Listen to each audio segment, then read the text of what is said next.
Chers auditeurs de Reba FM, bonjour. Nous sommes le 16 octobre. L'édito d'aujourd'hui est une interrogation. Est-ce que ce qui s'est passé à Anjouan hier, le gouvernement y est pour quelque chose? Beaucoup d'entre vous m'ont écrit, m'ont appelé pour me dire faut faire attention, M. Chamara. Peut-être que le gouvernement y a mis la main pour qu'il puisse avoir des raisons d'arrêter ses ennemis, ses adversaires déclarés, notamment le docteur Salami et les autres. Ah bon? En y réfléchissant. D'abord, on se dit, comment se fait-il que beaucoup de gens avaient été alertés que lundi, il y aurait des manifestations et que le gouvernement qui prétend tout savoir, même quand un enfant appelle son papa ou sa maman au téléphone, n'a pas pu prévenir ça. Est-ce que le gouvernement s'est dit, on laisse faire un peu parce qu'on pourra contrôler rapidement, mais cela nous donne des raisons à ce moment-là de dire, comme l'a déjà dit Monsieur le ministre de l'Intérieur, Monsieur Mahmoud Daoud, que les responsables sont tous trouvés.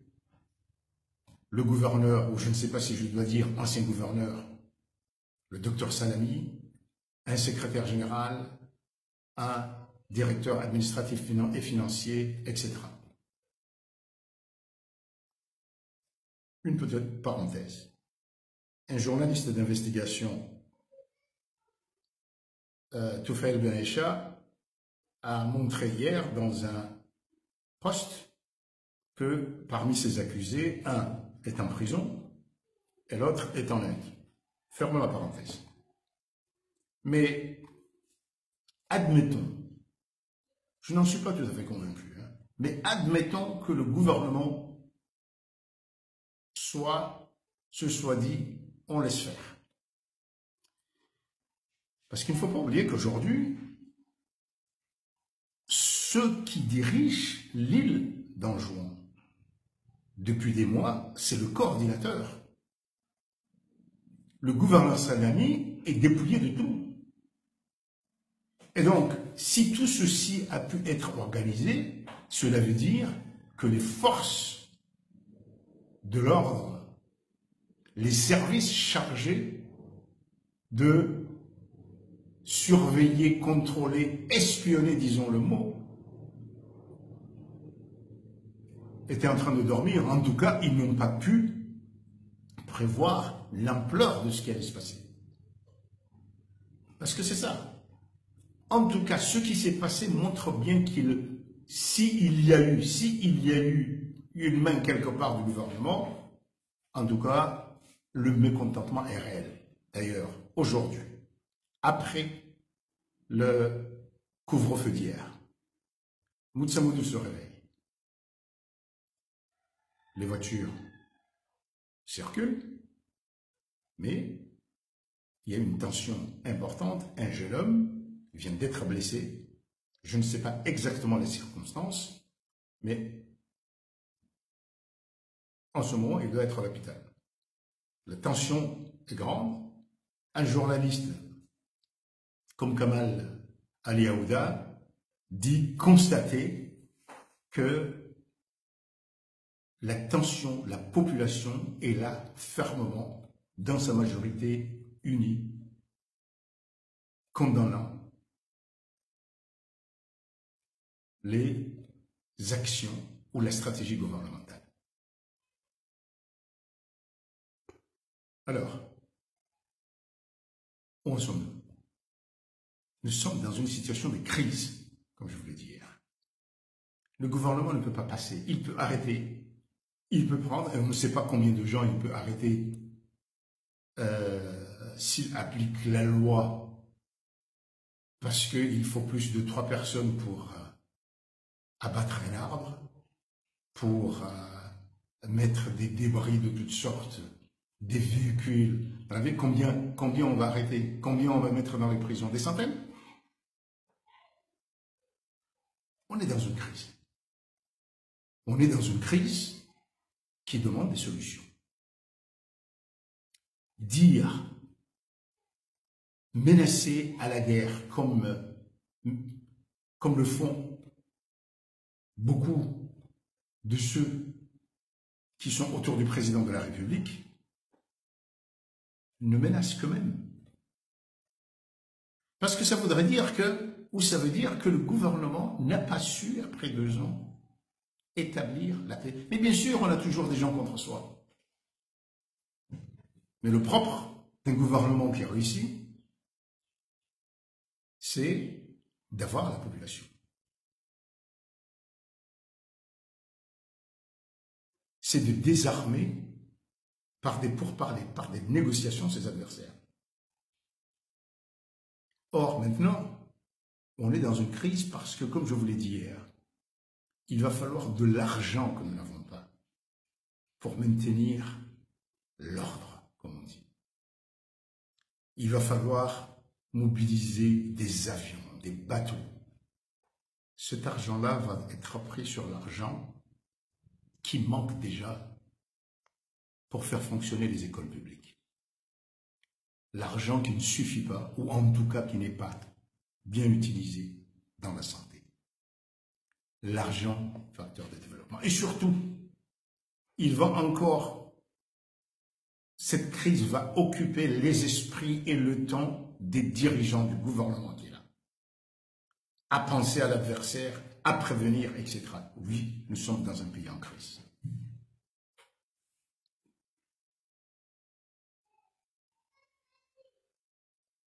Est-ce que cette crise va nous séparer? C'est possible. Et si on veut des solutions, il faut partir de là. Parce qu'en réalité, chaque île pourrait survivre. Parce qu'en réalité, tous les hommes politiques se ressemblent.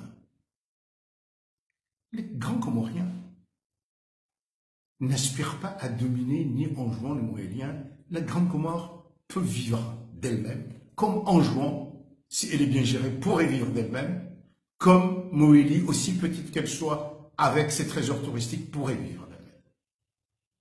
Sauf que, si on est tous les 4 ensemble, on peut vivre encore mieux si nous nous entendons sur les valeurs communes.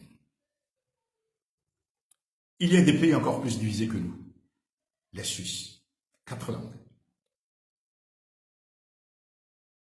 Des systèmes très diversifiés d'administration. Mais ils ont des valeurs communes et c'est le pays le plus uni. Justement parce qu'on respecte les différences des autres.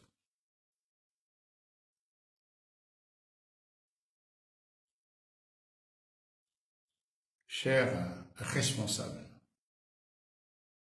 enjoignés,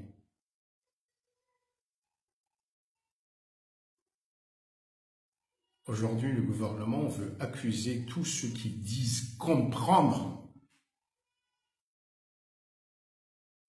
le sentiment de révolte qui s'est exprimé hier de séparatistes ou d'ennemis de la nation. Nous sommes une nation. Je sais, mais nous sommes une nation. Nos différences sont plus minimes que n'importe quelle nation dans le monde. Entre l'enjoigné de Moutsamoudou, qui ne jure qu'en arabe qu'il ne parle pas bien, et le gars, je vais parler de Moro, je vais parler de mon village, il y a moins de différence, quoi qu'on en dise, qu'entre le Picard en France et le Marseillais il y a quelques années. Mais il y a eu une volonté de construire ensemble. Il y a moins de différence entre l'habitant de Fomboni et l'habitant de Ntsapéré à Mayotte que entre le Gallois qui a son drapeau en Grande-Bretagne et l'Écossais, qui ne se comprenaient pas du tout avant que l'anglais ne soit imposé. Mais il y a encore des valeurs communes. C'est-à-dire quoi? Que chaque enfant de cette partie de la nation sait que quand il a fait des efforts, il peut trouver sa place dans la nation sans besoin d'aller voir un homme politique gallois ou un Écossais ou un responsable de Picardie, d'Amiens ou un député marseillais. Donc oui, la nation est là, mais l'État peut se diviser et nous pouvons le retrouver en plusieurs états. Est-ce que c'est ce que nous voulons? Certains, oui. Et partout. Et peut-être même beaucoup plus à la Grande Comore que nous pensons. Donc il n'y a pas de chantage à se faire. La question, c'est qu'est-ce que nous voulons ensemble? Et c'est la manière de résoudre les crises qu'il faut se faire.